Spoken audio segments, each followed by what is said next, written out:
Assalamualaikum warahmatullahi wabarakatuh. Kembali lagi bersama saya. Nah, kali ini ya kita akan membahas tentang hukum Kirchhoff. Sebelumnya, di video sebelumnya kita udah bahas mengenai hukum 1 Kirchhoff tentang arus. Nah, kali ini kita akan bahas juga hukum 2 Kirchhoff yaitu tentang tegangan. Jadi simak baik-baik. Nah, hukum 2 Kirchhoff menyatakan bahwa jumlah tegangan yang mengelilingi suatu rangkaian tertutup atau loop itu sama dengan 0 atau sigma V-nya itu sama dengan 0. Nah, di sini ada sebuah rangkaian tertutup ya. Bagian tengahnya ini adalah arah loop-nya. Kemudian di sini ada 3 buah hambatan. Atau secara matematisnya dari pernyataan hukum 2 Kirchhoff ini, sigma V sama dengan 0 atau sigma GGL sumber arus ditambah sigma I dikali R sama dengan 0. E itu adalah GGL sumber arus, satuannya volt, yaitu kuat arus ampere, dan R itu hambatan, satuannya ohm. Nah, untuk menyelesaikan sebuah soal hukum 2 Kirchhoff terdapat langkah-langkahnya. Yang pertama nih, tandai kutub GGL-nya. Jadi, lengkapi dulu tanda pada kutub-kutub GGL. Yang kutub panjang itu artinya kutub positif, kalau yang pendek artinya kutub negatif. Kemudian tentukan arah loop-nya. Buat permisalan arah loop. Nah, usahakan searah dengan arus. Nah, ini misalnya di dalam rangkaiannya kita gambarkan loop-nya. Kemudian yang ketiga, tanda positif GGL. Nah, GGL positif itu jika putaran loop bertemu pertama kali dengan kutub positif GGL dan sebaliknya. Nah, jadi kalau tanda negatif GGL, dia bisa bernilai negatif, ya, GGL-nya, jika putaran loop-nya itu bertemu kutub negatif dahulu. Nah, ini kayak digambar ini nih. Ini kan perputarannya searah dengan berbalik ya, berlawanan arah dengan arah jarum jam. Kemudian dia pertama kali bertemunya itu dengan kutub negatif, ya. Makanya di sini GGL-nya itu bernilai negatif, ya. Jadi bergeraknya berlawanan arah jarum jam kalau ini, dan bertemu pertama kali dengan kutub negatif. Kemudian tanda arus. Nah, arus positif itu jika searah loop dan sebaliknya. Misal nih pada gambar ini ya, arusnya itu bernilai positif karena searah dengan loop. Nah, di sini nih. Arah arusnya itu berlawanan arah dengan arah jarum jam. Ya, artinya di sini sama dengan arah loop-nya berlawanan arah jarum jam ya, belok ke sini, belok berlawanan arah jarum jam artinya arusnya positif. Apabila berlawanan arah, misalnya arusnya searah jarum jam, sedangkan arah loop-nya berlawanan arah jarum jam, maka arusnya itu akan bernilai negatif. Untuk hasil akhir tanda arus. Nah, jika hasil akhir arus itu bertanda negatif, berarti arah yang sebenarnya itu berlawanan dengan permisalan loop tadi. Misalnya kita sudah menentukan ya arah arusnya itu ke sebelah kanan nih. Pergeraknya ya, searah jarum jam, kemudian diperoleh angkanya itu bernilai misalkan min 6 ampere. Artinya arah arus yang kita buat yang searah jarum jam itu berbeda ya, berlawanan arah dengan si loop-nya. Kemudian kita akan mengecek tegangannya.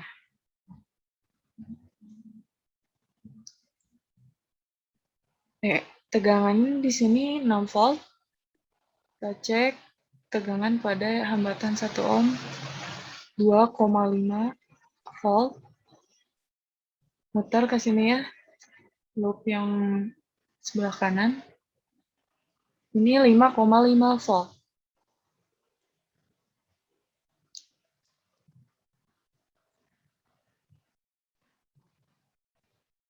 Kemudian ini min 8 volt.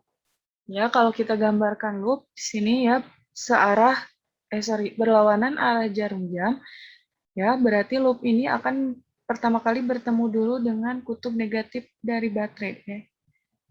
Sehingga min 8 volt.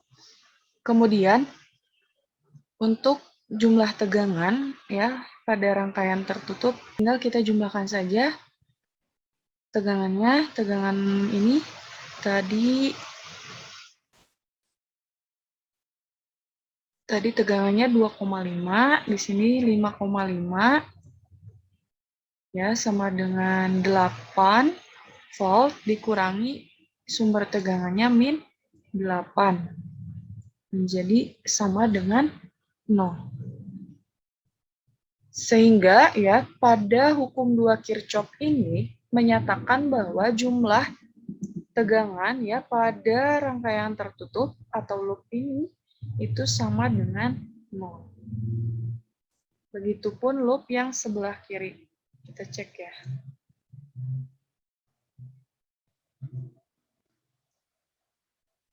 Nol ya, ini 0,5 volt. Nah, loop yang sebelah kiri itu 0,5 volt ya pada hambatan 2 ohm. Kemudian ini 5,5 volt. Kemudian ini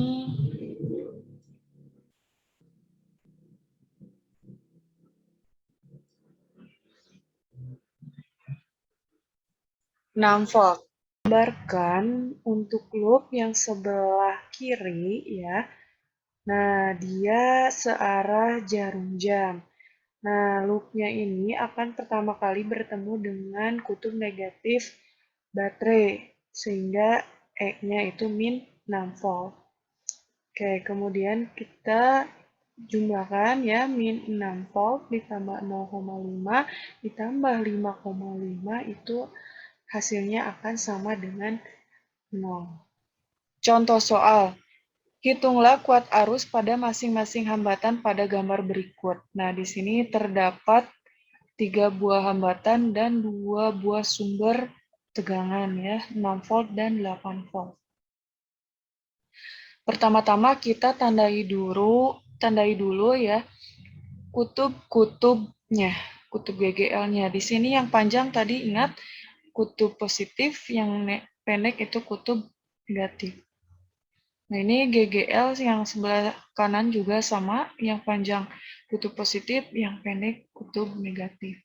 Berikutnya kita tandai di sini yang sebelah kiri itu adalah rangkaian 1 misalnya. Kita tandai juga arah loopnya, misalnya saya memberikan arah loopnya ke sini, ya searah dengan arusnya, atau di sini bisa dikatakan searah jarum jam. Jadi kotak yang di sini ya A, F, E, B. Nah ini untuk rangkaian loop 1. Kemudian ini loop kedua ya B, E, D, C. Nah, ini harus berlawanan misalnya ya dengan arah jarum jam. Kemudian kita tandai untuk misalnya arus yang pertamanya ya. Untuk di sini arus pertama kan arus pertama datang sini, maju ke sini, muter masuk ke sini. Kemudian di sini ada sumber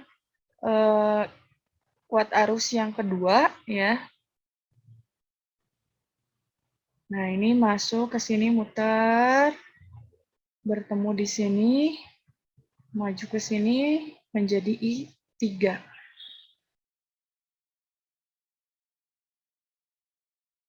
Nah, di sini dari I1, I2, dan I3, kalau menurut hukum 1 Kirchhoff, I3 itu sama dengan I1 ditambah I2. Kita sebut ini sebagai persamaan satu, ya. Ingat tadi ya, I masuk itu sama dengan I yang sigma I masuk sama dengan sigma I yang keluar.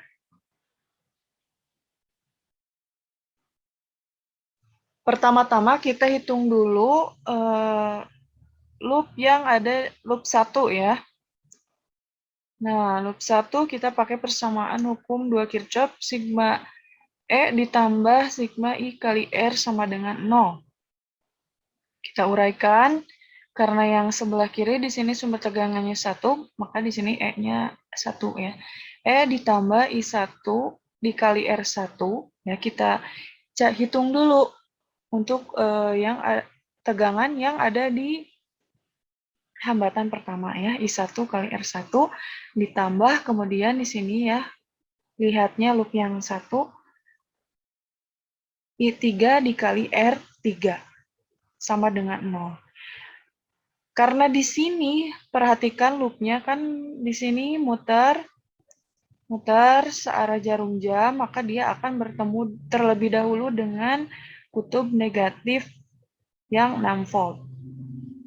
Makanya di sini E-nya itu adalah min 6. Kemudian ditambah I1 dikali hambatan R1 yaitu 2, ditambah I3 dikali R3 itu sama juga 2, ya. I3 kali 2 sama dengan 0. Sehingga min 6 ditambah 2I1 ditambah 2I3 sama dengan 0.